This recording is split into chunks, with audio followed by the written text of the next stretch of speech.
Shalom, Bapak, Ibu, dan saudari yang terkasih.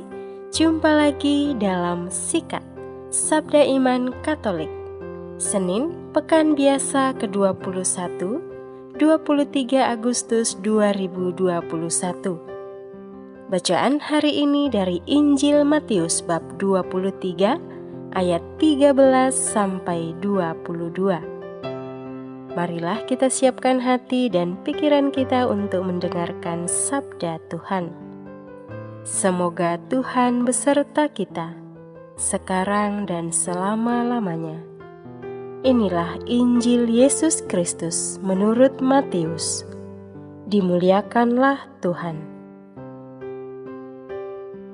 Pada suatu hari, Yesus berkata kepada ahli-ahli Taurat dan orang-orang Farisi, "Celakalah kalian, hai ahli-ahli Taurat dan orang-orang Farisi, hai kalian orang-orang munafik, karena kalian menutup pintu kerajaan surga di depan orang. Sebab kalian sendiri tidak masuk dan kalian merintangi mereka yang berusaha masuk. Celakalah kalian, hai ahli-ahli Taurat dan orang-orang Farisi, hai kalian orang-orang munafik, sebab kalian menelan rumah janda-janda sementara mengelabui indera orang dengan doa yang panjang-panjang. Sebab itu kalian pasti akan menerima hukuman yang lebih berat. Celakalah kalian, hai ahli-ahli Taurat dan orang-orang Farisi, hai kalian orang-orang munafik, sebab kalian mengarungi lautan dan menjelajah daratan untuk menobatkan satu orang saja menjadi penganut agamamu, dan sesudah ia bertobat, kalian menjadikan dia orang neraka, yang 2 kali lebih jahat daripada kalian sendiri. Celakalah kalian, hai pemimpin-pemimpin buta yang berkata, bila bersumpah demi bait suci, sumpah itu tidak sah. Tetapi bersumpah demi emas bait suci, sumpah itu mengikat. Hai kalian orang-orang bodoh dan orang-orang buta, manakah yang lebih penting, emas atau bait suci yang menguduskan emas itu? Dan kalian berkata, bila bersumpah demi mezbah, sumpah itu tidak sah. Tetapi bersumpah demi persembahan yang ada di atasnya, sumpah itu mengikat. Hai kalian orang-orang buta, manakah yang lebih penting, persembahan atau mezbah yang menguduskan persembahan itu? Karena itu, barang siapa bersumpah demi mezbah, ia bersumpah demi mezbah dan juga demi segala sesuatu yang terletak di atasnya. Dan barang siapa bersumpah demi bait suci, ia bersumpah demi bait suci dan juga demi dia yang diam di situ. Dan barang siapa bersumpah demi surga, ia bersumpah demi tahta Allah dan juga demi dia yang bersemayam di atasnya." Demikianlah sabda Tuhan. Terpujilah Kristus. Bapak, Ibu, dan saudari yang terkasih, renungan hari ini akan dibawakan oleh Frater Yemfilmis Edi Wake HHK dari Makassar. Selamat mendengarkan.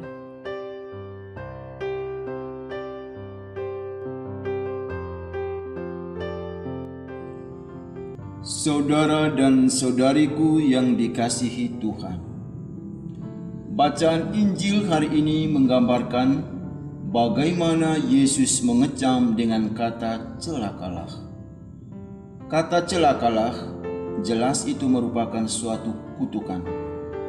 Kutukan terhadap sikap-sikap yang dibuat oleh kaum Farisi, imam-imam kepala, dan para ahli Taurat. Yesus mengecam orang-orang itu karena sikap munafik mereka. Karena apa yang diajarkan tidak sesuai dengan apa yang dilakukan. Padahal mereka ini adalah orang-orang terpandang dalam masyarakat. Boleh dikatakan mereka ini adalah orang-orang hebat. orang-orang yang tingkah lakunya semestinya harus dijadikan panutan dalam masyarakat. Yang terjadi demikian, mereka justru menyalahgunakan wewenang yang mereka miliki untuk memeras rakyat dan mengambil keuntungan besar bagi diri mereka sendiri. Yang mereka peralat adalah orang-orang lemah, orang-orang tak berdaya yang seharusnya mereka tolong. Saudara dan saudariku yang dikasihi Tuhan, Yesus muak dengan berbagai praktek kemunafikan. Karena itu, Yesus seringkali tidak setuju dengan para munafik pada zamannya. Mereka adalah orang Farisi dan Saduki.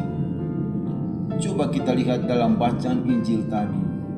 Berapa kali Yesus mengecam dengan perkataan, "Celakalah kamu, hai ahli-ahli Taurat dan orang-orang Farisi, hai kamu orang-orang munafik." Agaknya kemunafikan telah menjadi bagian yang tidak terpisahkan dari orang Farisi dan Saduki. Saudara dan saudari yang dikasihi Tuhan, praktek kemunafikan sebenarnya telah menjadi bagian kehidupan kita juga sebagai pengikut Kristus. Dan seringkali kita mengambil sebagian sikap kemunafikan itu dari kehidupan orang Farisi dan Saduki. Kita memiliki topeng yang kerap kali kita pakai untuk menyembunyikan diri kita yang sebenarnya. Kita berpura-pura seolah-olah menjadi orang yang kudus atau suci supaya dinilai baik. Kita berpura-pura menjadi alim supaya kita dapat diterima oleh banyak orang. Banyak hal yang kita tunjukkan atau kita lakukan untuk menutupi kelemahan diri kita yang sebenarnya. Sebenarnya orang lain juga sudah tahu apa yang kita lakukan. Bagaimanakah agar terhindar dari perkataan celaka ini? Cara menghindarkan diri hanya satu, yaitu berhentilah hidup untuk diri sendiri dan mulailah hidup untuk Tuhan. Kita diciptakan oleh Tuhan dan menjadi milik Tuhan. Kalau menjadi milik Tuhan, maka kita tidak akan mulai memikirkan apa-apa berdasarkan untung rugi pribadi. Melainkan hidup kita merupakan persembahan terbaik bagi Tuhan, sebagai alat Tuhan dengan membantu dan menolong sesama tanpa merugikan mereka demi kesenangan dan kepuasan diri kita. Saudara dan saudariku yang dikasihi Tuhan, sebagai pengikut Yesus Kristus, kita pun diajak untuk menjauhkan diri kita dari sikap munafik, sikap berpura-pura yang merugikan diri kita sendiri dan orang lain. Janganlah kita menjadi pribadi yang tidak mempunyai integritas diri yang baik. Apa yang harus kita lakukan? Tanggalkan sikap munafik. Jadilah pribadi kita yang memiliki keselarasan dalam berbuat dan berkata-kata.